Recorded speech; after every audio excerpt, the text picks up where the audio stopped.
Ask the Podcast Coach for January 6, 2024. Let's get ready to podcast. There it is. It's that music that means it's Saturday morning. It's time for Ask the Podcast Coach, where you get your podcast questions answered live. I'm Dave Jackson from the School of Podcasting.com, and joining me right over there is the one and only Jim Cullison from TheAverageGuy.tv. Jim, how's it going, buddy? Greetings. Happy Saturday morning to you, Dave, and always good to be back with you on a brand new year. We said Happy New Year last week, but this is really the Happy New Year. This is really, yeah, we've officially... Welcome to 2024. Yeah, and it's one of those where if you haven't already, go into your media host and change your copyright. And you'll probably see where it says 2022, because you didn't change it last year either. But it is a new year. It's exciting. A lot of new people. I was in the podcast movement Facebook group. Yes, people still use Facebook.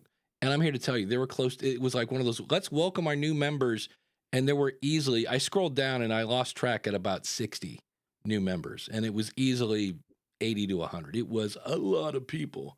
And I was Do like, you think there's big New Year's resolutions around starting a podcast still? Yeah. Like, do you think there's a lot of people who are like, this is going to be the year I'm going to start my podcast? I'm dropping 40 pounds and I'm starting a podcast. That's it. Exactly. Yeah. And we'll talk about, it's funny because I was looking for questions and they were all like really new stuff. And so I was like, well, you know, sometimes going back to the basics, it's good. It gets you up, it gets you going. You know what else gets you up and going, Jim?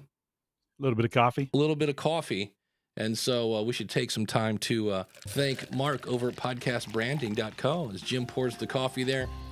Mark is a podcaster. How cool is that? How cool is it that you have an award-winning graphic artist that's also a podcaster? Because you don't have to explain what it is. Then he understands artwork. He understands a PDF if you want a lead magnet. And if you want a full, like, hey, I just want to do the whole thing over, you need a website, he can do it all. And he's going to sit down with you one-on-one and make sure that, like, your brand is in alignment. You don't want it to be, you know, happy, fun music for the, you know, hey, mom died again podcast or whatever. It needs something to be in alignment. And Mark is going to sit down with you, seriously, one-on-one. You're not going to get that from some person in the basement at Fiverr. And he's going to make you look great. I've used him for the Podcast Rodeo Show. I've used him for Ask the Podcast Coach in the School of Podcasting. He does great work, and he's a super great guy. Check him out at podcastbranding.co. Tell him Dave and Jim sent you.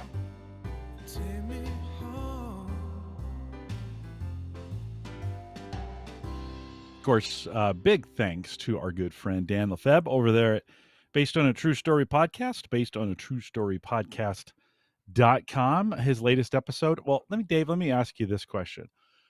First thing that comes to mind when I say the word Chariots of Fire. Yeah, exactly.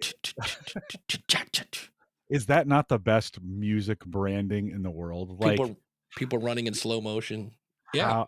Yeah, I mean, amazing. When you talk about brand, you know, you're talking about mark and create and visual brand.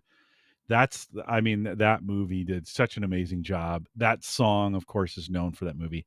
Dan covers that in 296. So if you need a podcast to listen to, maybe you ran out during the holidays or maybe you just need something new, check it out today, based on a True Story Podcast.com. Dan, thanks for your sponsorship. And the Z-Man is asking, do we have a topic of the day? It is hard to get out of your mind. And the people running. Here's a really weird thing. I've never seen the movie. I've seen clips of it 800 times, but Z-Man, we don't have we have a topic. It's what I've gone out and found, but a lot of it, we're just looking at you to like throw out a topic because it's free podcast consulting. But speaking of a question here, it says this is a fun one, and this is what I'm seeing. It's almost I'm not going to do a power rant, but I'm seeing a lot of people that want basically everything done for them and lots of success. And so this one says, hey, all, so I have a bit of an issue. Oh, wait a minute. This isn't that. We will have one of those in a second. But this one says, this is from Lynn. I have a bit of an issue, which is great. That's what we do here on Ask the Podcast Coach. It's truly irritating. Some jerk messaged me incessantly asking if he could give us a bunch of listens and reviews. We all get these on an hourly basis, I think, at this point. If you have a podcast, ignored for literally months. And finally, I told him that I wanted to see what he could achieve organically, but would keep his service in mind, or what she could do organically, keep his service in mind. I was really trying to pacify him because I was worried what he would do if he would do something like, well, what he ended up doing. Upon me saying that he started threatening me to destroy our pod. I don't know why, but when people call their podcast a pod, there's a part. Yeah, I'm just like, it's not. I'm with you. It's not a pod, friends. It's not like a pod. It's a show. Like show would be. Don't call it a pod. Don't call it a pod. Don't call it a pod. Yeah. And oops, I switched screens. Yeah, and so let's see here. He started to destroy our show. I do have screenshots of the actual conversation. He told me that he was going to tank my podcast reviews if I did not send him $20 American. I refused because he could just blackmail me again. With that, again, I if I had paid him off, and he also said if I started from scratch, he would destroy that new one as well. This guy sounds like a peach. So a week or two passed, and Apple and Spotify remained the same. So I assumed he was just bluffing, and I was relieved. But then, dun dun dun. Then my husband came to me and said there were a ton of bad reviews on Podbay. Jim, have you ever heard of Podbay? Never. Me neither. I was like, I don't even know Podbay existed. So Lynn didn't know either. But sure enough, I went to Podbay, and on that exact same day, we got a whole whack of 1-star reviews. They are clearly fake because they all came on the same day with variations of the same name, more or less. And all the reviews said, bad podcast, like we were a dog that had been scolded. My question, is there anything I can do, especially being that there are so clearly fake? Well, number one, don't underestimate the audience. When I see great show, love the host, and they all came in on Friday the 18th, I'm kind of like, yeah, I'm thinking, no. It's like, I know those are fake too. This happened in August, I believe. I emailed Podbay, but I never heard back at all. Shocking. I'm bummed because it took us down to a 3.2 on that forum. This is an ego thing, I think, at this point, because we all just went, pod what? But yet she has a 3.2. I hate that there are such scamming a-holes out there that they have the power to destroy something that I've worked so hard on. Destroy there, maybe a bit of a strong word there. I figured this group would be the most helpful. In this case, this was out of Podcast Movement Facebook group, I think. Any advice would be greatly appreciated. Yeah. Just ignore them. I really do. What I usually do, usually it's on Facebook. I'll log in and, we won't. I was going to explain what they typically look like, and that's going to make me sound like a racist, so I won't. But I'll get something. Do you have a pod? Do you have a pod? Do you want it bigger? No. So I usually just instantly go to that Facebook thing and just go block, and then there's like block, delete, whatever, and I just ignore them. I don't know, Jim. No, don't reply. Don't. I get a lot of emails with this. Hey, now, right? Seems like at the first of the year, YouTube folks who can help me be a big deal on YouTube are jumping in there. Don't engage them. Don't send them emails. Don't try to. I'm going to trick them. Don't try to. Just delete it as soon as you block it. So you're not. Block their email address. Do whatever. Just don't encourage or engage in any kind of way. Can you? If somebody goes after you on one of these platforms, well, you can reach out to the platform and see if there's, the ability to get that kind of fixed or blocked or whatever. There's not a lot. A lot of these platforms have like 5 people running the show. Yeah. So, I was talking, I got interviewed on PodSqueeze, which is another AI tool. Not bad, by the way. I went over and played with it. But it's another one. I don't know if you ever heard of this, Jim. It's revolutionary. You upload your MP3 file. It transcribes it and then makes a bunch of posts and newsletters. And this one actually makes graphics, which is kind of cool. But I was talking to that guys. It's 2 people. It literally is 2 guys in their basement. Now, on the other hand, as much as we kind of say that, it's a pretty cool service. Their website looks good. That whole 9 yards. DR has a great question. How the heck did the hubby find it? Right? Like, what's he doing on Podbay? So that's, it is what it is. So don't worry about it. You're also going to get a ton of people asking to be, one of the new members of the School of Podcasting is an accountant. You can find him at askralph.com. And he's like, well, how do I grow my audience? I'm like, well, there's this. You can be a guest on other shows. So he signed up at Podmatch. I'll have an affiliate link of that in the show notes when we get done. But he went over and signed up as both a host and a guest. And he said the minute he signed up as a host, it was nothing but really bad pitches. And he was kind of like, how do you stop that? And I go, well, you just get used to going, no, skip, or whatever it is. I go, they're just, my favorite is the feng shui expert that got pitched to the School of Podcasting. And I'm like, please tie that together to people that want to grow their audience. I'm like, so yeah.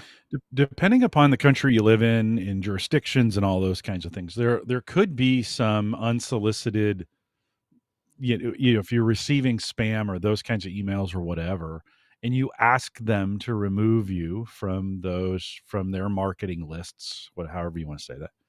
That's what I say. I just say, please remove me from your marketing lists. Yeah. There could be ramifications, and even financial ramifications, if they continue to contact you. So, if you're that's a lot of work. I don't know if it's worth it sometimes, but I just send them if it's via email, I just send them a nice note back and said, just please remove me from your marketing lists. Yeah. See, I'm always worried that if it's somebody that's bought a list and I reply, they're going to go, ooh, that email actually is a real one. Yeah. I mean, there is that, and then you just have to block it at that point. But there is some, you can, you might want to look up in your area, in your jurisdiction, wherever you live, what are the rights of individuals for emails? It's probably pretty easy to Google and find, like, hey, what, in some countries, in the EU, whatever, it could be, $50,000 an email or whatever. Now, are you going to do the litigation to make that happen? Probably not. But you could quote in your email, hey, just going to let you know, if you contact me again, there's this. Have that in a template so you can just send it to them. I mean, we all get tons of those emails. Dave, if you don't reply, they send you automated over and over for the next, for the next 3 months. Yeah. If I'm in a bad mood, I just mark them as spam, but I somehow need to go into my Gmail because somehow I made a rule where spam doesn't go to spam anymore. It needs me to go, yes, please delete this. And I'm like, no, I want it to go. And that's kind of one of the issues. DR has an idea. She says, couldn't you sign up with a separate email so your main inbox is not undated? That is true. I do that on occasion. I have a couple Gmails that I'm like, look, I just want the PDF. I don't really want to be on your newsletter because I know when you're signing up for some sort of lead magnet, there's more emails coming. That's just the way lead magnets typically work. And so I do have a couple emails. And the only thing and again, we're looking at that small percentage. There are those times when I go into that email address and I'm like, oh crap, this has been sitting here for a month and it's actually a decent email. And I was like, so it's, you can't win. So, no, email's a broken beast. I mean, it is not a healthy ecosystem. It doesn't work. You have good emails going to spam. You have spam emails making it into your inbox. You've got things disappearing. Your ISP sometimes starts blocking things just proactively, which is awesome until it's not. And you're like, right. I mean, email is just, it's just so bad. You could, for a while, I had a separate email account that was just spam at theaverageguy.tv. And when I signed up for those kinds of things, I would give it that email address. Nice. So that I knew who was coming back in. Now, you sign up for a newsletter, oftentimes you're giving them the right to email you. Yeah. Or you get a free PDF, or you get right, whatever. So, just be careful make sure the check marks, sometimes hey, send me marketing messages is auto checked. Now, I think there's some rules now they can't do that. There's some double opt-in rules that sometimes have to be, taken. But I hate the services. There was one, I think it's called Calendar Events. It's a plugin for WordPress. And I signed up for them, their free version, and then I didn't use it because I wasn't using WordPress as much. And I was on their email, and I would go in, and I'm like, unsubscribe from all lists. And like a month later, there they are again. And I was like, so I finally just said, if it says Calendar Events or whatever the name of the plugin was, I'm like, just immediately delete it because their unsubscribe was broken. And I'm like, okay, they have new rules of marketing where they just ignore that. Scott Johnson has a great idea. Get you an email that works for 10 minutes. Here you go. And that'll work. Actually, speaking of Scott Johnson, here's I'm glad I looked at the Roadcaster. Guess what I didn't press record on? There we go. We'll be using the YouTube video for today. Whatever you want your audience to do, if you want them to follow the show, if you want to subscribe, if you want them to join your email list, or I don't know, if you're running the podcast rodeo show and you keep wondering, why isn't anybody signing up? You need a Scott Johnson in your life to go, hey, Dave, I went over because I haven't had What Was That Like on the podcast rodeo show in a while. And your Fiverr gig is what they call them, apparently was on hold or standby or something, but that's why nobody was buying a podcast review at the podcast rodeo show, is somehow Fiverr had paused my whatever. And I was like, So if you're wondering why you're not getting any engagement or any newsletter, like walk the steps that your audience is going to go through and make sure you go, oh, wait, that's not turned on. And I still don't know. The only thing I can think of is I must have paused it because I switched for a while and I was using, Buy Me a Coffee. You can sell products on that. So I was using Buy Me a Coffee and I must have paused it. And then Buy Me a Coffee is it's an interesting service, but if you're selling products, you send people to just a word salad and they have to figure out which button to click on. I was like, you know what? Fiverr was easier. And I switched it back and I probably didn't test it, would be my guess on that. So if you're doing something like that, you might want to, go through. I know anytime I've ever done anything with the School of Podcasting that's new, my fake student is Jughead. And with one of those spam emails, and Jughead always goes first with a coupon and make sure that everything works before I go letting actual people in. So keep that in mind. If you're not getting whatever it is you think people want to do, go walk through the shoes of your audience. So with that said, here's another. This is the one I was thinking of earlier. It's a random question. I would love your opinions. Are there any AI tools out there that are exceptional at identifying the strongest moments from an episode that are great for social media and audiograms? This also, you know what, it is going to require one of these. I'm sorry, Jim. And now it's time for a power rant. Yeah. Or does anyone have any tricks for identifying these moments for their own episode? I have an idea. Listen to it. There's a novel. Okay. I often find that once I've been involved in an episode for so long, researching, script writing, recording, editing, by the time it comes times to post some content, advertising, I've lost a little context as to the strongest or most impactful 30 to 45 second clips. Now, that's actually a good point. He's admitting, look, I'm probably too close to the trees to see that. I would love people's thoughts on how they approach this for their shows. Side note, mine is a research-heavy solo shot on particular paranormal locations with darker histories to understand the context and energy that may have made them what they are now. And so on one hand, I totally get the fact we all want AI to, wipe my butt, please, and maybe apply some lotion. We just want it to do everything, right? And I'm not anti-AI, and it's a nice thought, but you're asking, and I'm sure somebody's going to say, well, maybe someday, and it's probably coming. I'm sure you can program it to do that, but to ask a robot how to pick content that's engaging, that seems, I don't know. It just seems like there's a lot of, here's what I saw when I went out to the Facebook groups today. I went to Facebook, I went to Reddit, even stopped in at Quora for a second. And we have a lot of new podcasters, so that's brilliant. I love to see the podcasting space grow. But here's the common theme. I want it for free. I basically want to talk into a microphone and get 10,000 downloads. That's really, I'm summarizing, but that's kind of what I'm getting. It's like, I want to do the least, and who doesn't want to do the least amount of work? I get that. But that's just not the way it works. And that doesn't mean it's going to be tote that bale, lift that whatever, it's not going to it is hard work, but it's not, it's not physical hard work. It's mental hard work. And you have to figure out, why am I doing this? Who's it's for? And where they overlap, that's your what. And that takes a little time. And then there's also, here's something that I've heard, and I think I agree. Do you think it's harder to break into podcasting now, Jim, than it was, say, 10 years ago? Depends on how you define harder. Well, I mean, it was just different. 10 years ago, the tech was harder, and there weren't as many people listening. So getting people to listen, I think, was easier, but you didn't have as big of a reach. There wasn't as big of an audience. Today, I think it's easier with the tech, but I also think there's a lot of noise out there, you know? Yeah. I think what it is listeners now, according to Edison Research, I think they're listening up to 9 episodes a week, and their dance card may be full. So now it's a matter of like, if you want to get into that rotation, you've got to displace somebody. I don't know if that's the case, but I was like, I could see that because I know there are shows that I used to listen to on a weekly basis, and now it's not that I don't listen. I haven't unsubscribed, but they're now second string. It's like when I get done listening to all these shows, I'm gonna do this or that. So it might be a little harder.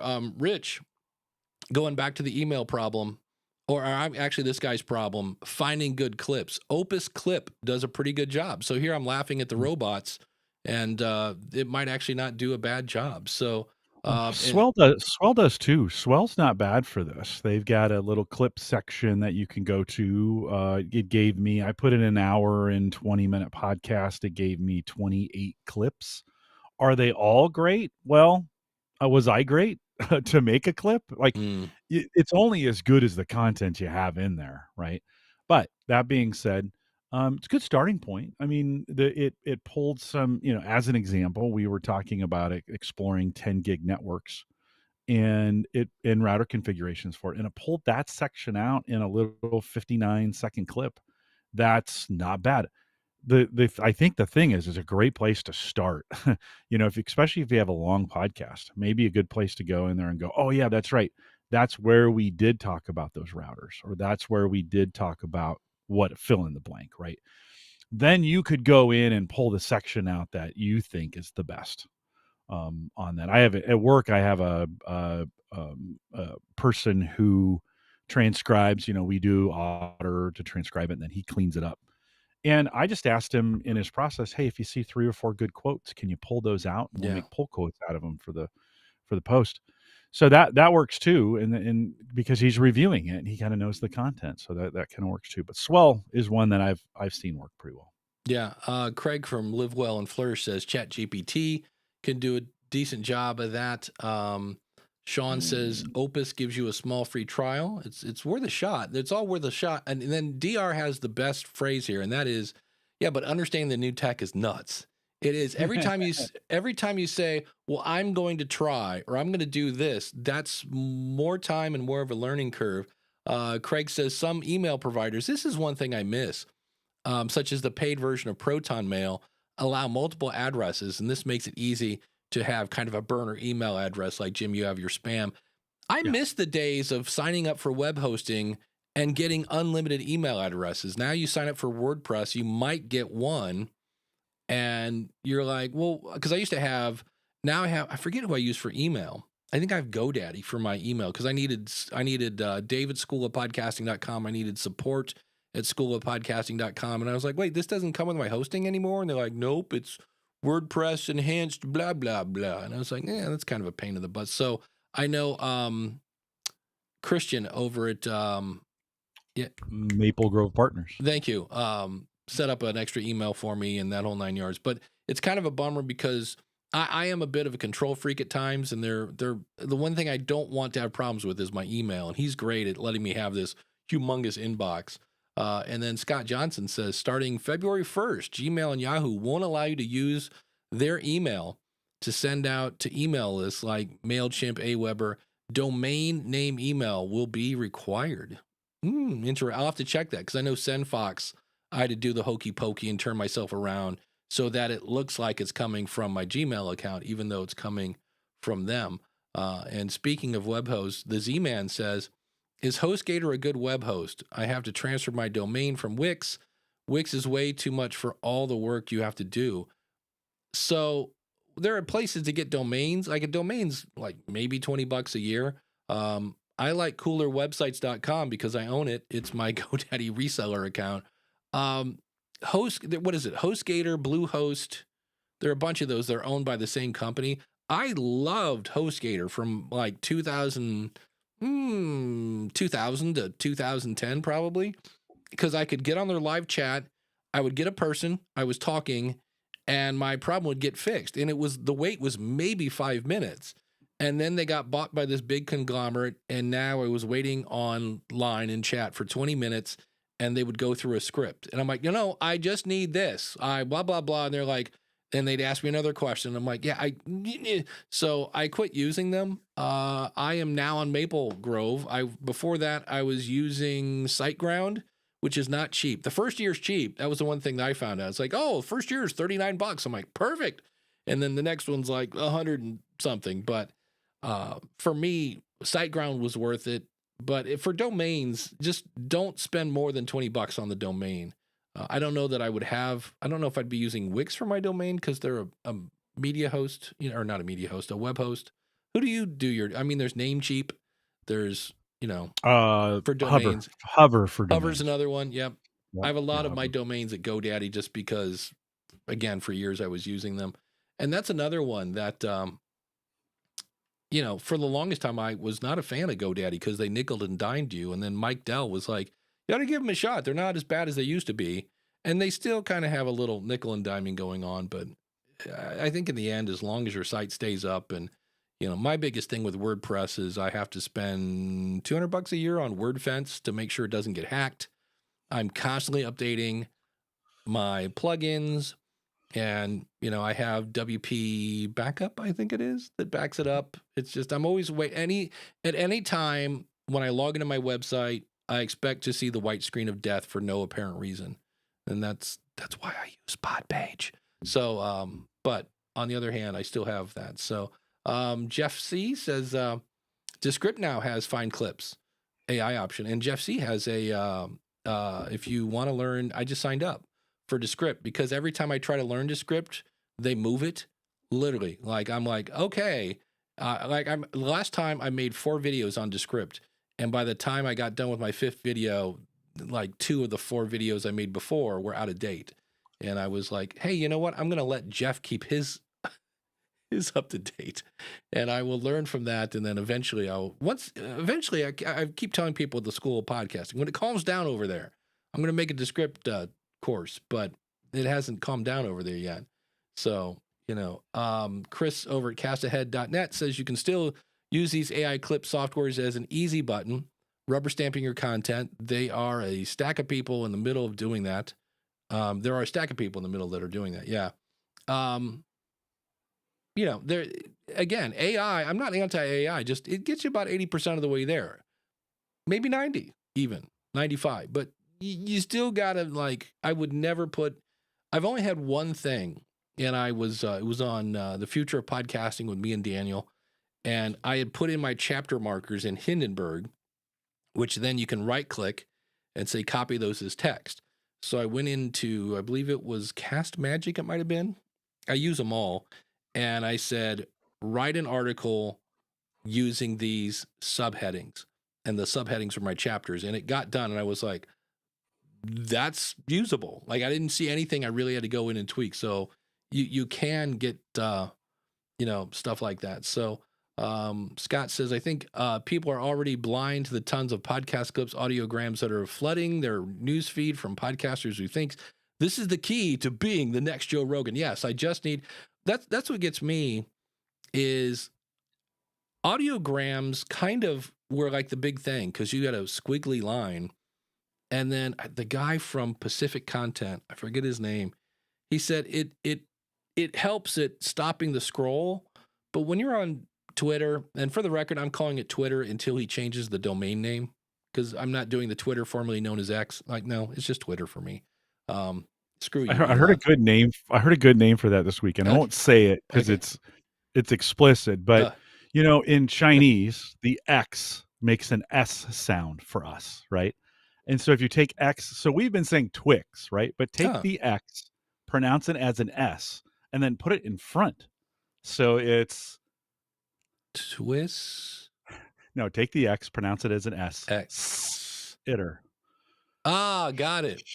That's it. That is a good one, my friend. I like that one. There you go. That's really what it is.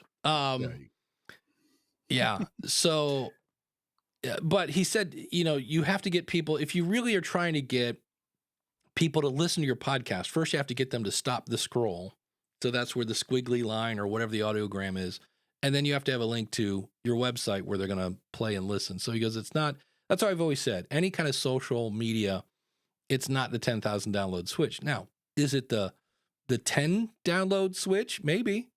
It's going to be a trickle, but it's then those 10 people tell 5 friends who tell 2 friends, it adds up. But I had somebody this week and I said, oh, you're looking for the 10,000 download switch.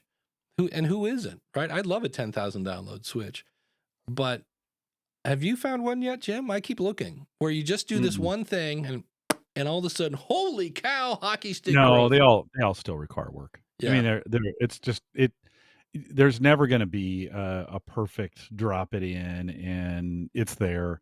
You're always going to need to interact with it in some way.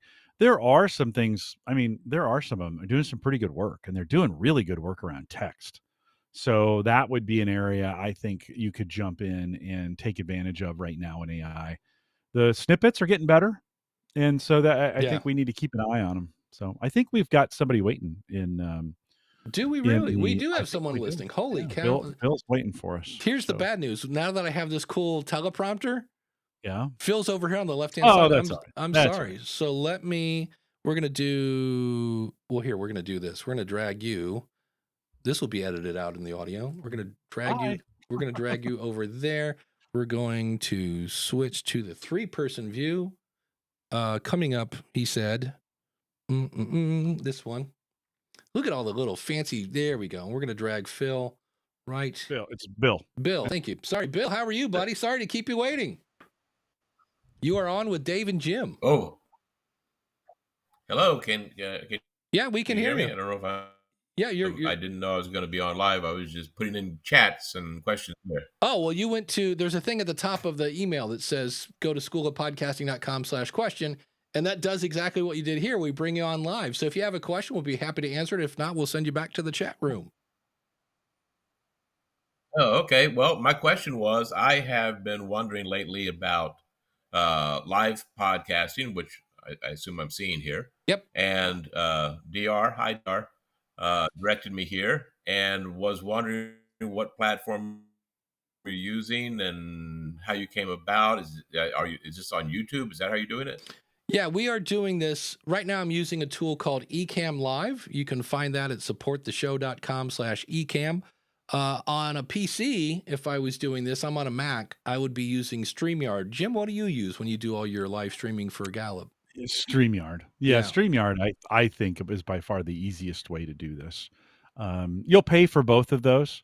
There's other platforms out there that do it. If you could go OBS if you wanted to have kind of complete control over it, but that does require that you do. It's a little more tech. It's got some more tech requirements than most. So, but that one works as well. I think, Bill, a great place to just get started is StreamYard.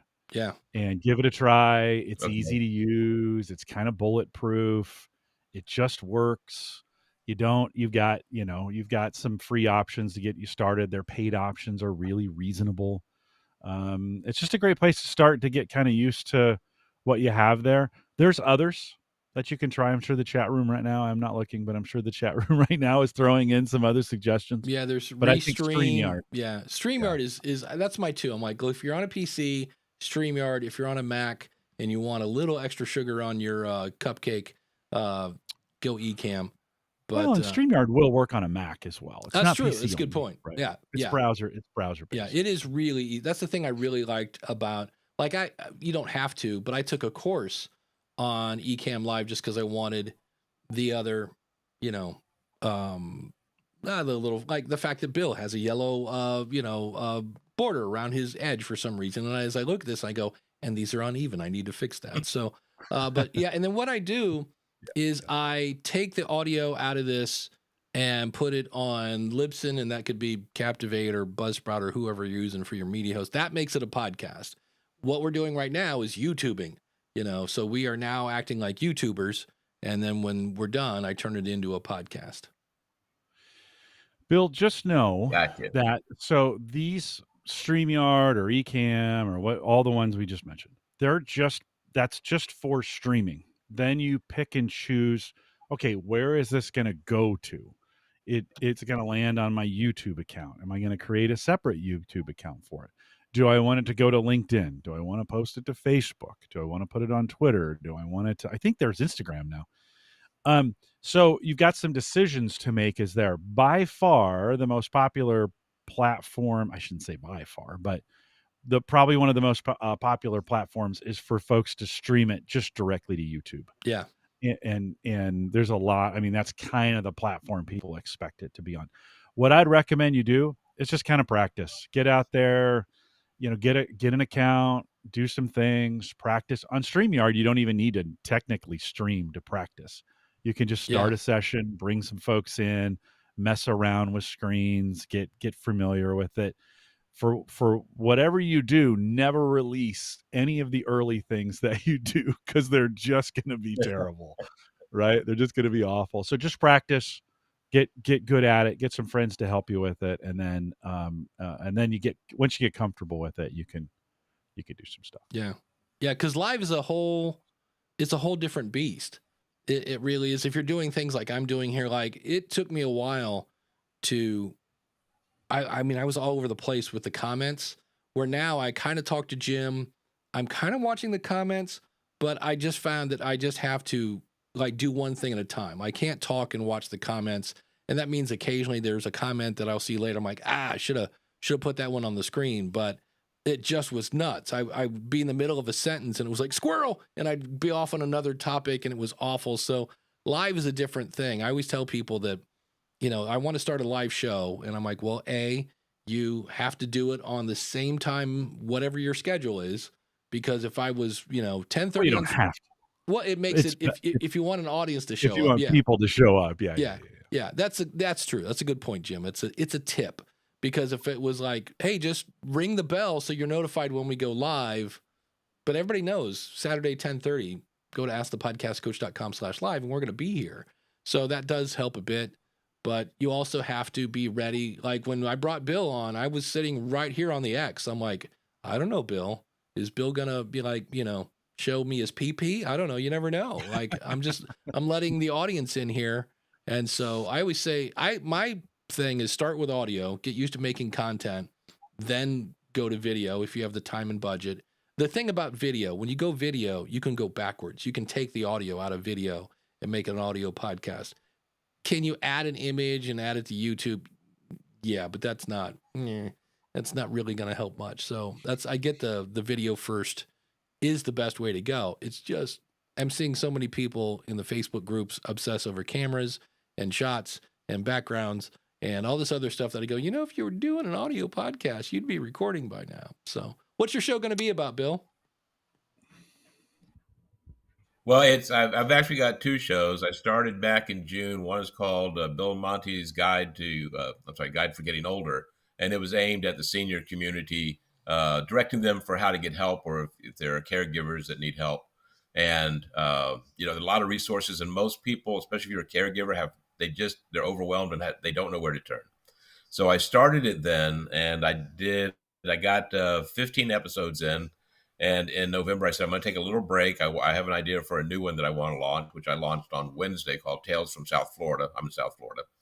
And it's about people, places, events of growing up in South Florida from my perspective, and then also talking about things that hopefully will engage the audience. But one of the things I found in doing this was I come from a radio background, and I missed the engagement. Yep. A lot of times it's you're just talking and you don't know what the reaction is until later. Yeah, that is. I started wondering, and I was in a call with Hooper and his group the other night. Yeah, DR was there, and they passed on your podcast to me, and I said, "Well, I will share," and a lot of great information too. Thanks. Sounds fun. Yeah, that's one of the things I love about there are many an idea that is launched at Ask the Podcast Coach that I go, ooh, I put it in the oven and it comes back out on the School of Podcasting, because the live interaction and seeing what people are thinking and spitballing over here, is one of the biggest benefits of Ask the Podcast Coach, besides the fact that, when people want free podcast consulting, I'm like, you just got to get up early on Saturday. Jim, you look like you want to say something. I was just going to say, Bill, thanks for jumping in. Or do you have any other questions, or did we answer what you needed? I don't. You gave great answers. Thank you very much. I appreciate it. Yeah. All right. Thanks, Bill. Great to meet you. Yep, good luck on the podcast. Love his idea. Thank you. We were just talking. I was just talking with a friend the other day, yesterday, as a matter of fact. When we think about the population, the aging population, Dave, you and I have or had parents who lived way longer than they thought they were going to. Their parents didn't live very long. And that was the first generation to kind of save and have this idea of retirement and some of these kinds of things. But they're living way longer than they thought, and we're having to deal with that. And as Bill's thinking about this, I think we need a podcast for us to learn how to deal with our parents as they're aging, to be patient with them. Because I talk to a lot of folks my age, and they're like, "Oh, I'm so mad at my parents. Like, they don't want to do this and they don't want to do that." And they're like, "Well, they're basically resorting back to being children, is what they're doing, and it's frustrating for you. You didn't sign on to parent your parents, into the final days." So it's interesting, the dynamic, because of that, because they're just living longer than anybody ever expected. Now, to Bill's point, we're going to live even longer in some cases because the healthcare has been so good for us and the nutrition has been so good for us. I think there's a lot of good content in that space of getting people prepped for this, kind of getting them prepped for this kind of what's ahead for us. I don't know if we talk about this enough. I don't know if we spend enough time thinking about it. So my mother-in-law just went into hospice care, and you just start thinking like, oh, okay, there's these things that you got to do. So Bill, nice job. That's a long compliment or some long recognition. I think we need to spend more time thinking about that. So nice job on getting a podcast like that started. Oftentimes those topics don't get talked about enough. Yeah. And Bill, if you have another question, wave at me. I keep removing you from the green room and you keep coming back. What you want to do is go to askthepodcastcoach.com/live. You keep going to askthepodcastcoach.com/question. And that is the URL you want to, if you want to jump into the video. But if you just want to go back and hang out in the chat, go to askthepodcastcoach.com/live. So thanks. This would be a good time. I always love when we get a video person. It makes me giddy, I say. And let's thank our, what time is it? 11:15. Perfect. Let's thank our awesome supporters. Yes, people like that, which means we're very close to the wheel of names coming up here. Yes. But if you, the show is brought to you by the schoolofpodcasting.com. If you're sitting here going, is there any place I can kind of, I'm not really, yeah, there is. It's called the School of Podcasting. You get step-by-step coaches. Well, you get that too. You get step-by-step tutorials. You get unlimited one-on-one coaching and a really, really cool, awesome community over there. Check it out. Schoolofpodcasting.com/coach will save you when you sign up, and you can sign up with a 30-day money-back guarantee. So there's no worry about that. Ask the Podcast Coach runs on Podpage. And if you want to try Podpage, that is my affiliate link. Go over to trypodpage.com. If you want to learn Podpage, there's a place for that. It's called the School of Podcasting. And as we mentioned earlier, Ask the Podcast Coach is running on Ecamm. If you want to check it out, check out supportthisShow.com/Ecamm. That is my affiliate link. And if you need more Jim Collison, and who doesn't, all you got to do is go over to theaverageguy.tv. And is it time? It is time. The supporter of the week. So in theory now, Jim, if I do this, I have to do this. Someday we're going to get this right. I am going to get that right. I just got to remember to switch to the screen. And what you're looking at when you see things like Flame Alive Pod and the Latin Podcast Awards and Live Well and Flourish.com, these are our $20 supporters. And once a week, we pick one of them to give them a quick shout out. And so anybody could be on this wheel, right? They just got to give us $20 a month, just like Glenn Hebert over at the Horse Radio Network, who is our featured supporter of the week. So yeah, if you go to, and this is where it's back to this screen. Yes, and except I don't know. I'm so lost. Wait a minute. Where did Ecamm go? Here we go. Can I do my Glenn the Geek impersonation? Can I do it? Don't be boring. Very good, my friend. Yeah, you can be an awesome supporter by going to askthepodcastcoach.com/support, because there are other ways besides being a patron. If you want to just, I love Glenn. He's a great guy. He's in here He's somewhere. the nicest guy on the planet. He should win every week. He should every week. Yes. Let's see how close. We want everyone else to win as well, but yeah. Jim, can we get another Glenn imitation? Don't be boring. Don't be boring. That's pretty close. It's not bad. I've been working on it for about 7 years. So let's see here. We have a lot of comments here. What about newsletter email platforms? Which one is quick on unsubscribing when the receiver clicks on unsubscribe? There is a thing. There's a guy that's like an email guru. Some platforms, when you click on unsubscribe, like you're unsubscribed, you kind of want ones where you go, are you sure? Like, are you click here to like kind of a double verification. But I guess there are some emails that when you click on unsubscribe, you get a thing. It's like, you're done. See ya. Where you kind of want them to go. Cause I know I think it's constant contact. It's like, unsubscribe me from all lists or just this list, or, there's that. Gary says, make sure your DM ARC. Ooh, that's nerdy. Set up your email server. Few enable it, but it prevents hackers from sending ransomware and malware. Well, that's good to know. Let's see here. Z-Man has a question. He says, hey, Dave, when you got started, did you see podcasting as the Rubik's Cube that it is today? Yeah, I did. And I've told this story before, but when I got a voicemail from a guy in Germany after podcasting for about 2 weeks, I went, oh. But the biggest thing was, I just remember, because again, realize I'm paper clipping this together back in 2005. And when I uploaded the file, started this archaic software called Lemon, and saw my file come down, I was like, oh, now I get it. I see what this does. And I think it's my first or second episode. I said, I think podcasting is going to change the world. And it kind of has. So in terms of the 10,000 download switch, Scott Johnson from whatwasthatlike.com, the key is to use 10,000 promo methods. That's really it. That get you a couple new listeners. Yeah, when people ask me about my book, Profit from Your Podcast, I always say it's not what strategy, it's what strategies are you using to monetize. It's not just ads and affiliate. It's not crowdfunding. It's not just, it's all of them. If you look at Pat Flynn or even John Lee Dumas, like they have ads, but they all sell some sort of product, and they have affiliate, and they do this and that. So it's not just one, it's multiple ones. And it's the same thing for promotion. One of my things, Jim, do you have any kind of like, some people have like the word of the year, or my one thing this year is going to be this or that. The one thing I want to do this year is I want to start tracking the bejesus out of everything I do using switchy.io, so that I can see, hey, I'm spending 2 minutes making an image for Pinterest.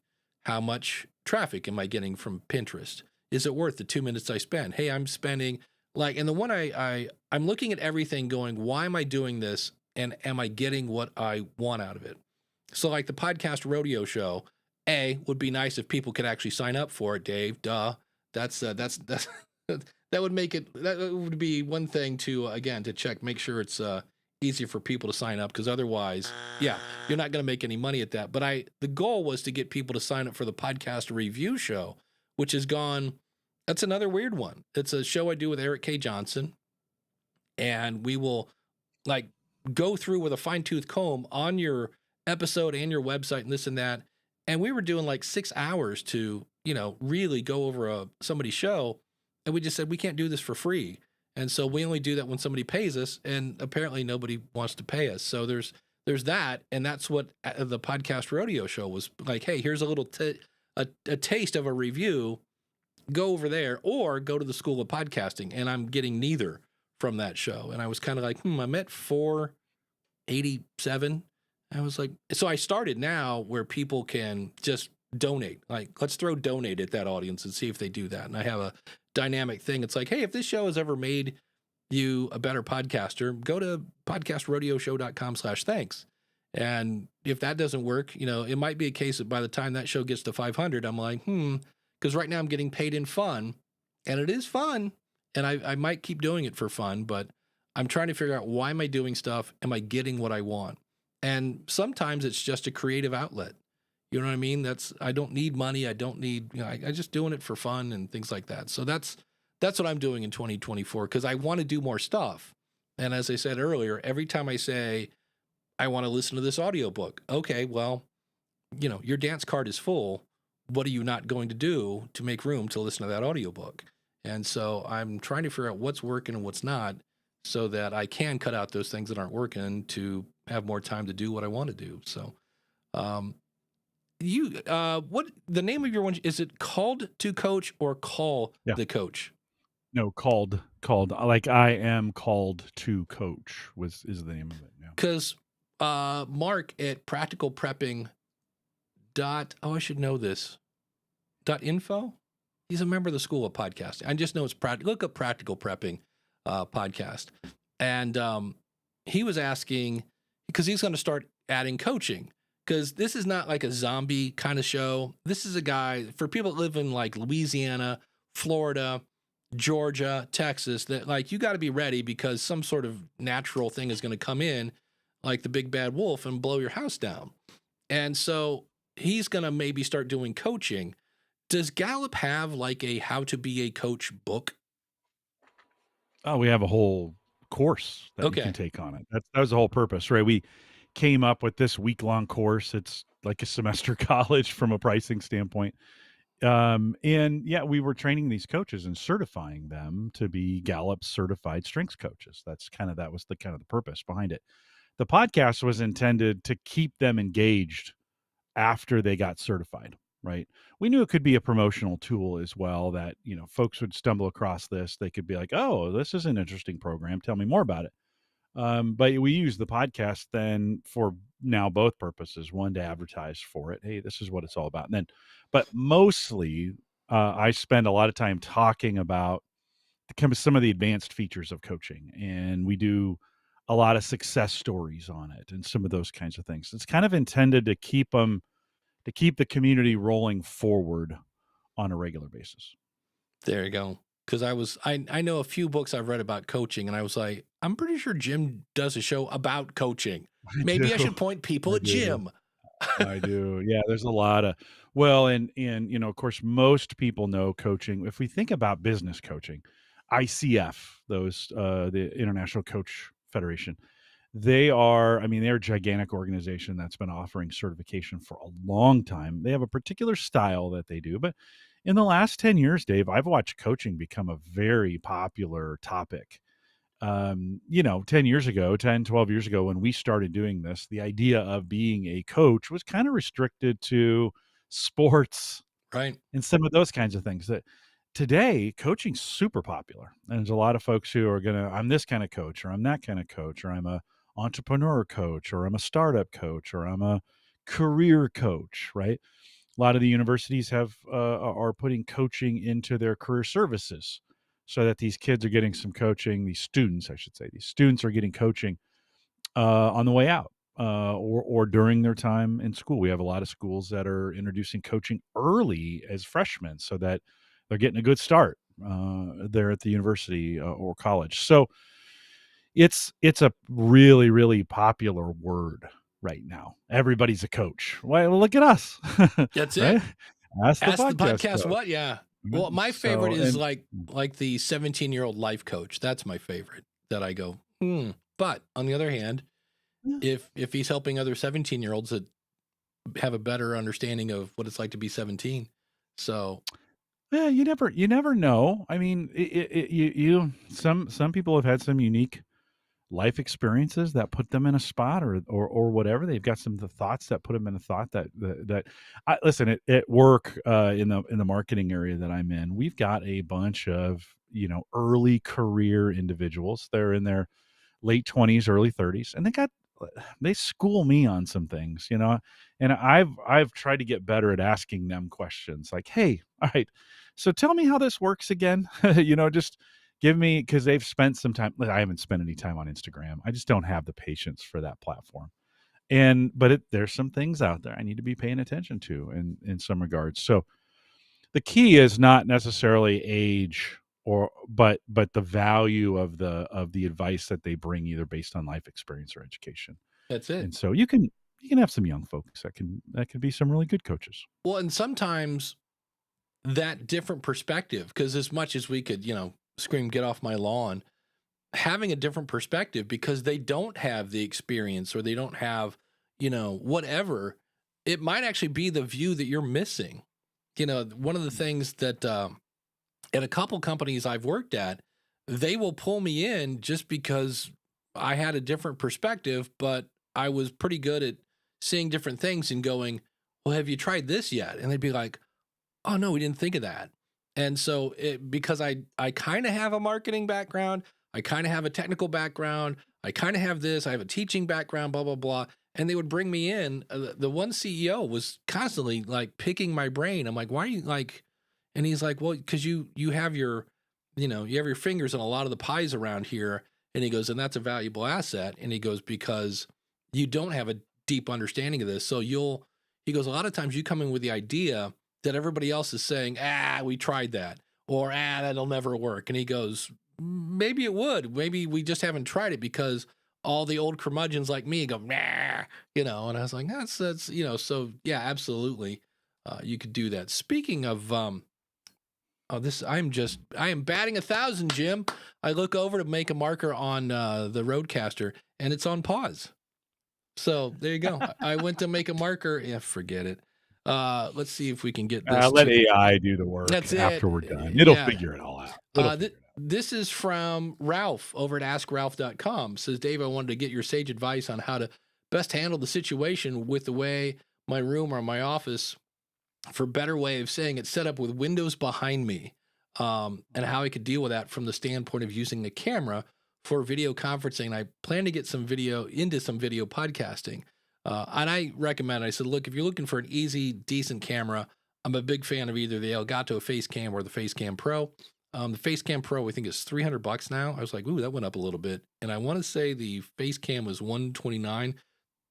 The reason I like those, besides the fact that I think they're 4K, there's no microphone to accidentally get turned on. That's the biggest reason why I like it. And it comes with software that you can kind of tweak a little bit. It says, I know you mentioned that having the light behind you is not ideal. So I kind of want to get your idea because I have it behind me and the side of me as well. Are you aware of any easy to install things or whatever your ideas are to make this a better setup? This is a better setup. I did go ahead and order a better camera, but I think I may have an issue with these windows behind me. I certainly welcome your tips and advice. My other option is to put another Mac on my rear credenza, and then I would have the windows in front of me. So that would be one thing to try, but my desk and all that would then be behind me. And then he gave me a picture of it. So there's something like right now I have a window over here and a window right in front of me. So I actually have a window right in front of me if I wanted to. And they're like $20. They're called, it's something like blackout curtains or something like that, that you can buy. And it was, $5. I have what looks to be like $1.50 curtain rod holding these things up. They're really cheap, but they really block out the sun. And that way I can control. And then I went ahead and bought some lights. But I would try, switching, maybe just turn your desk around, or if there's a way, just kind of invert your desk so that you're right there in front of the window. I don't know that I would buy anything until your camera shows up, because once the camera shows up, it may have a way. I know if you did buy the Elgato camera, it has a way to adjust the backlight and the coloring and so you might be, it's usually when you have a really bright thing behind you that you get the whole witness protection look. Yeah, well, it's usually the combination of a bright background in a darker room. If you can brighten up the room, I've been in some rooms where it's all glass, and so there is no dark spots. And if you get the right camera, I mean, the bigger the sensor, the better. But if you get the right camera, it can actually look really beautiful. I mean, some of our Gallup offices are in some of the most beautiful spots in the world. Like our Sydney office is right downtown. You can kind of see the harbor right out the windows. If I can get that view for someone in the office and they're not washed out, right? The problem is when the light coming this way being from behind you for those audio listeners, and the light coming at you is not as dark, you can't see anything. That's the problem, right? Or when the sensors are small, you get this this blown out effect in the background. Here on the video, no, on this side, on the video, you can see I've got some fireworks playing on my monitor. Dave, it looks bright, but if you look at it without the camera, if I just turn around and look at it, it's super dim. Because I don't want that light to overpower the sensor in my camera and make me dark on this podcast. So I like your advice. Get the camera, set it up, move some things around before you buy blackout curtains. Move some things around, do some stuff with it. But generally, if it's too dark, maybe you can get a few lights shining from the front of you, so you can still get that background if you want it. If you don't want the background, try some different things to move some things around or do whatever you can, or put some blackout curtains. I mean, I have some of those blackout curtains right here. Now they're not blacking anything out except the wall that's there. Right. That's there behind it. There's no light behind that, but that could work as well. So I like your advice. Get the camera, set it up, mess around with it, test some things, test some different configurations. One more thing on having open lighting, you can't control it. Yeah. And so if it's gray outside, you're going to get you're going to have a different light setup. It's dark outside. One time I played this to my advantage. One time we were in London, we started a podcast at 4 and we were going from 4 to 5. When at 4, it was light and you could see out the windows out of the Shard there in London into downtown, into the downtown area. By the time we got done at 5, all the lights were on and the city was dark and the lights were on. So we were transitioning from that time of dusk to dark during the podcast, and we had a lit London in the background. It was super cool, Dave. Like it was a super cool effect. So that can work. Just know if you can't control the lighting, you're chasing lighting every single episode, right? That's why I prefer to podcast in rooms that don't have any light. That way I can control the light and make sure it's set up the same each time. Yeah, it's because even things Michael says here, I remember when Dave Jackson with a window behind him of what looked like to be an apartment parking. Yep, I had that. And then for a while I tried to be Jim and have a TV behind me. That was a really bad idea. I had a weird thing with because I was using a Logitech C920, and something to do with the frame rate would make this weird line in the TV. That was a bit. So again, sometimes you add things into your workflow. So that lasted for a little bit. And then Dan from Based on a True Story podcast just pointed out something that I kind of knew but didn't know. But if I do this, see how I now have lots of white on my face for those of you that are watching the video. But if I bring up Hindenburg, which is in dark mode, so yeah, I got a little extra tan every time I read a note. The other thing, did you happen to hear me and a woman talking while you were talking about video? No. Good, because I'm definitely using the playback from YouTube today, because I have in my community, and I hate this, I use a company called Adillo to host videos for School of Podcasting members, and there's not even a setting for autoplay, but there are times that if you happen to bump my community, a video will start playing. So I'm sitting there and all of a sudden, this woman starts talking and I'm like, wait, that's not in Hindenburg. So it was very, very, very odd there for a second. No worries. No worries. It was good. All right. I could see this is where you can see, if you're doing a video podcast and they're doing things while they're talking, you can sometimes see their eyes move around, or you see the screens pop, the different color screens pop in and out. Yeah. You can now tell when Dave's going to read a note, because the left side of my voice is turned very white. Yes. It's matching my hair. but this is always a fun one. I have a relatively new podcast, so that's a key ingredient, which accordingly to the analytics has over 300 plays so far, and a decent amount of that, meaning 50%, appears to be listening to the vast majority of the episodes. So key point here, 300 plays total or per episode. Big difference between those two. I have the Discord linked in the bio. I have the Discord linked on the Twitter account. I also call out for engagement on Twitter, or as we call it, I still want to say that word now. That's a great name. Shh, don't say that. Twitter. You get it. Yeah. Or email at the end of each episode. I just want to meet some of these people who are listening, and it's baffling how not a single person has reached out. Well, if you want to reach a person, here's one thing I did by accident. I actually sent out an email that said, click here to schedule a meeting with me. That was the best mistake I've ever done. The other thing is, if you go, hey, thanks so much for listening to Ask the Podcast Coach. Let us know what you think. That's not a great call out. It has to be specific. You know, today we talked about lighting. Have you ever had any weird lighting issues? Email me. David, you know, whatever. Jim, do you have any insights on getting engagement? But I think that's you're brand new, and don't get discouraged if you don't get a lot of feedback. I had one show called Weekly Web Tools, and the only time I got engagement is when I threatened to quit. That was it. I was like, I think I'm done. And they're like, no. So any tricks on getting engagement? Well, I think engagement today is different than it used to be. 15 years ago, you could talk to somebody on video in another country, and it was a huge deal. Like, when I was in the military, I spent time in Germany, and letters took 2 weeks, and phone calls were $1 a minute.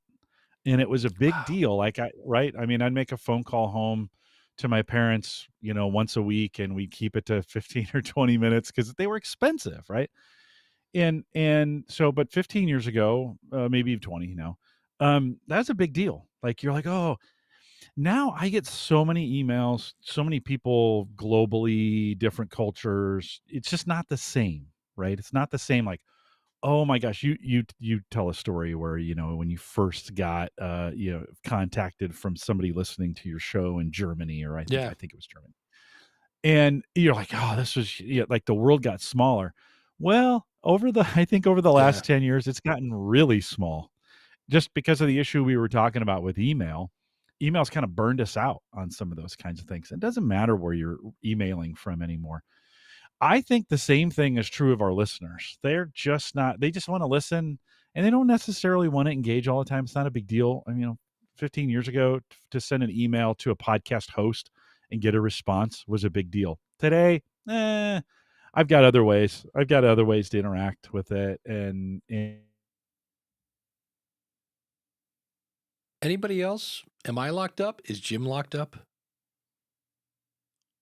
This will be a fun edit part of the show. All right. It's looking like Jim has locked up. I'm going to pretend it's me. My dad, this is from Craig from livewellandflourish.com. My dad would send reel-to-reel tapes from Vietnam. It was so cool to hear his voice. Absolutely. Danny Brown from Captivate.fm. I didn't see engagement for podcasts like blog comments. It's there for those who truly want to interact, but for everyone else, it's just more passive than consumption. Jim is locked up. Okay, good to know. Let me play with Ecamm for a second. Let me drag him back over here.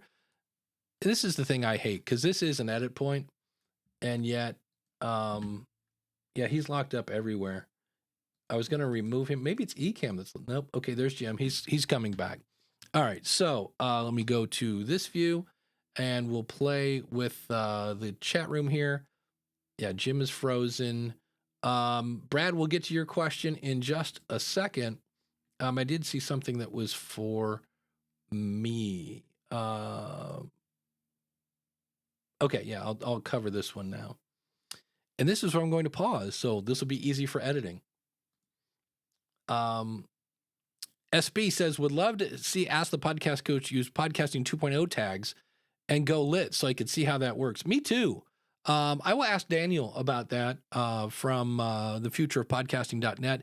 It doesn't sound like it's easy. I'm using Libsyn for that show, and the only way I'm even able to do any of those things is when I basically go into the old Libsyn interface and manually code it. So on one hand, Libsyn completely embraces podcasting 2.0 asterisk as long as you know how to hand code it. And B, if you mess up your RSS feed, you've colored outside the lines. So, and I know I've said that before. I want to make sure I mentioned in the future of podcasting that Libsyn has said publicly that they're going to look at podcasting 2.0 in 2024. They said they're going to look at it. I did not say they're going to embrace it and add it to their platform. They might. I hope so. But I said they're going to be looking at it. So I heard somebody say, oh, Libsyn's getting into it. I'm like, no, I didn't say they're getting into it. I said they're looking at it. So I don't have any inside information on that. I was just reporting what I heard, which was they're looking at it. So glad to have you back, Mr. Culls. Yeah, things locked up around here. And maybe it was good timing. My wife is getting ready to leave and go somewhere, and I swear to God, she could not make more noise while she was trying to leave the house. And I think she had put on 40-pound concrete blocks on her feet, and we're like, conka, conka, conka, conka, conka. Excellent. Like, just leave the house, would you? Get out of here. As soon as she shut the door, the internet went down. So I don't know. Maybe she was carrying the internet in her pocket. I don't know. That could be. Well, we have a question from Brad. I was recently introduced to private podcasting. I'm intrigued. You guys got any thoughts on this? I go back to the days when I was a young copier technician and I would drive 20 minutes to Canton, Ohio. People from Dover, Ohio would drive 40 minutes. People from Youngstown would drive about 50 minutes to downtown Canton, where we'd go into a sales meeting and they're like, hey, get out there and sell. And I was like, wow. And so they tried the thing back then where the CEO would get on the phone and leave a really long voicemail. So it was like, hey, you guys, get out there and sell. So I was like, huh. So to me, private podcasting for business is like, you know, get that old talk in there about get out there and sell and you win one for the Gipper. And nobody knows who the Gipper is, by the way, anymore. That's a really outdated statement. But I see that as that. I use one for the School of Podcasting. I test all sorts of different media hosts. So if you're using Captivate, you get the ability to do a private podcast. So when somebody signs up at the School of Podcasting using Zenler via Zapier, they are then added to, they get an email from like, hey, click here to subscribe to the private podcast. So yesterday, every Friday, I do lunch with Dave. It's group coaching. So people come in. It's kind of like Ask the Podcast Coach. It's just private.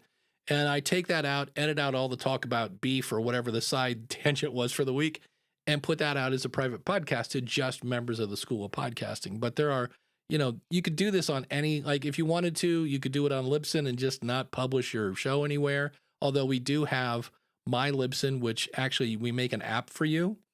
So that's super that. And then I know there's I think there's we just call it private podcasting that gives you that app and then an admin panel. So if you really want to get kind of like, is Steve listening to the weekly sales roundup? Well, no, he's not. So there's that. There are a couple different options. You know, you could always do, I mean, Patreon could be a paid or a private podcast. I'm not sure how you'd have to get around that because that's paid, but that's the thing that Patreon wouldn't be good for as I think about it. But you need some sort of podcasting tool where you can add users without paying for them, and for the record, you are going to pay for them. I know Libsyn has Glow, and we have people that use it for that aspect. So, Jim, does Gallup have any kind of private podcast or? No, listen, this is a topic I've come across at least once a year.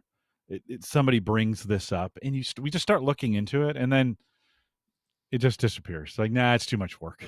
Like, okay, we could do this and give everybody a password. I thought, okay, we could do this and put the video file or the audio file on SharePoint, and then people could have you would have restricted access to it on their phone. I just can never get it across the finish line on doing that.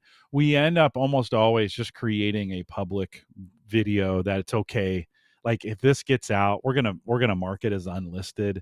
But if this gets out beyond the enterprise, it's okay. We're not going to say anything secret in here, right? Because I mean that's another risk. Even on a private podcast, and there's some services that lock it down so you can't download it, but hey, you're putting something out there that could then find its way into other places. And so what I found is a lot of executives did not want to be recorded on some of those things that they were saying. Like they wanted to be able to deny it later or whatever. And so, yeah, like I said, we've had the conversation at least once a year, but it always gets to a point and then people just kind of give up on it. And I just haven't seen it ever really work. But I mean, I've been at Gallup 17 years this summer, and I thought of this as an idea. The place I worked, Omnium Worldwide, where I worked before I worked at Gallup, we thought about this, and this was before iPhones. So we thought, hey, we'll buy everybody in the company an iPod. Those were available in those days. They just kind of had come out. And then they'll come into the office and they'll sync their iPod with this file, and they'll be expected to listen to it on their own time. So in exchange for the iPod, you would have to listen to company. And I was super close. Like we had it cost justified and everything. And then the CEO is like, no, let's not do that. And I found out a week later he sold the company. So it was like, oh, that's why it didn't work, because they sold the company. But we thought about doing it that way too. But that's a great point, because if I can hear it or see it, I can steal it. So Correct. Do not put trade secrets into your private. Yeah, a lot of times it's like I said, just private in quotes, right? Yeah, because even if it's on, let's say it's like it's an app. The only way you can get that is if you download the app and you have to be a user. Well, okay, I've got that app on my phone. I could easily, plug the phone into a recorder of some sort, or just put it on speaker and hit, whatever. And it's out there. I mean, I know Howard Stern had a meeting once talking about how he wanted to get A-list people into his show. Why are they going on all these other shows? I've got more people listening, blah, blah, blah. And he's kind of really just giving it to his staff, and somebody recorded it. And it was like, yeah, so it's private in quotation marks. I know Danny said that, he goes, nothing really is private. And and Zoom has some options now. We have to remember, like, we didn't have Zoom has really stepped up their game in this area. So you might record it as a Zoom call and then only make it available because you authenticate to Zoom. Right. Behind there's so many questions when you think about, okay, who's going to get it? How are they going to get it? Who's going to be private? How are they going to authenticate? Is it going to be locked down? Can the file be locked down? So all those questions lead to, let's not do it. Let's just have a call. Let's just have a Zoom call. Yeah. Well, and that's kind of Jason's like, what's the point of a private podcast? Send a voicemail or audio email. Yeah. Yesterday, I did a 50-minute Zoom call. I don't want to have to summarize that. And that's really like, just use AI. I could. But it's not only does that podcast, let people know what we talked about, it also builds community, because like Mark and Ralph both apparently do the whole, like, let's raise and eat cows kind of thing. So it was something that they then go like, oh, that guy. And then I know Craig is the GPT guy, and, Brad's the ex-pastor that's got the cancer and comedy thing. So it's a way to kind of network. And so that's why I easily could say, here's what you missed at the meeting. But that takes time. So does a private podcast, by the way, because I do have to edit out this stuff, because we love to do. We had one group coaching, and I swear it was like 40 minutes of beard talk and 10 minutes of podcasting. But again, that's the community thing. The one guy was talking about building a Discord channel. The nice thing about that, Todd the Gator said, I would suggest you keep your Discord community. You can get direct feedback and engagement there. That's what, speaking of Glenn the Geek, one of the things he has is he calls them auditors. Don't be boring. And he uses them as his focus group, because those people actually, it's his Patreon, so that makes them his patrons. But he uses them as like a focus group. We're thinking of doing this. We're going to make some changes to the show, that kind of thing. So he uses those people as like, what do you think of this idea? The Liberty. I do the same. I do the same thing.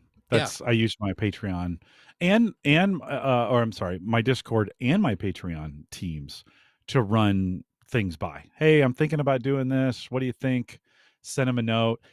It's pretty effective to do it that way. I like Discord. It's not as noisy as a Facebook group. It is still ugly though. I'm on a Discord. I'm on a couple Discords, and I'm like, is this like an Atari? Like, it's nostalgic on purpose. They keep it very low. the UI is very, very simple for a reason. Now it's very, very powerful. You can do video calls, you can do audio calls on there. There's all kinds of search capabilities. I mean, it's behind the scenes. It's not an Atari. It does look like Yeah. an Atari 2600 though when you're on it. Yeah. Liberty Dude says, I love the podcast rodeo show. So should I donate? Yes, you should. As the ad goes, if you'd like to say thanks for a great show, podcastrodeoshow.com/thanks.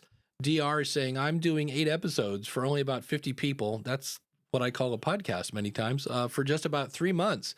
Would it be a better idea for me to just put it on a Google Drive? No. No. No. Yeah, that's... Dude, you will get... Yeah. That even if it's just 50, you never know what's going to happen with that. And they have, in the Google terms of service, they definitely have a service level agreement with you that they do not want people hosting podcasts on Google Drives. They will find that and they will remove that from you. So definitely do not do it. To find another way to distribute that file in a way that they can get to it. Yeah, and I just, I am somewhat anti-Google because they cancel everything they do typically, unless it's Gmail or Google or YouTube. But I'm just not a big fan of that kind of stuff. I don't know if, I remember once, I think I've told the story before. I was in Tennessee. I was at an event, and Google was rolling out some sort of blogging platform. And they're like, would you like to see the new Google blah, whatever it was? And I'm like, I wouldn't put anything that I really want on a Google platform. And I'm like, I just, it looks cool, but no way. And we walk away, and I was with Chris Kermitzos. He's like, man, Dave, but how do you really feel? And I'm like, dude, go Google the phrase Google graveyard. I go, there's so many things that have been killed. I go, I just don't trust them. So I would not put a podcast on Google Drive. Speaking of things that don't always work out the way you thought, this was from, I forget, I didn't get her name, but it says, I'm currently hosting my podcast on Megaphone. However, the service fees are pretty extensive. I pay $250 a month for an enterprise account with caps at 156 and I'm sorry. I saw that as a comma. 156,250 views, and then pay a set CPM fee for downloads thereafter. I think it's $1.60 per 1,000 downloads. That could get kind of pricey. Rob@Libsyn.com. We have an enterprise solution that's a lot cheaper than that. Megaphone also takes 50% of the ad revenue off the top of ads served. If the podcast does 4,000 ads in that month, I'm only given 2. Then I see what he's saying. Then I pay fees on top of that. In essence, I'm making less than 50% of the revenue generated from my own podcast. What are suitable alternatives to Megaphone that leave me with a bigger piece of the pie? The podcast is currently only monetized through ad revenue. See, this is why I kind of want to bring this up. This is why you want more than one stream of income via Megaphone. I do around 150 to 200,000 downloads a month. Yeah. Rob@Libsyn.com. And we own a company called AdvertiseCast. Any advice would be much appreciated. But the other thing, and everybody's like, oh, you brought that up because you work for Libsyn. I thought of that as I read this because I missed the 156,000 views, but yeah.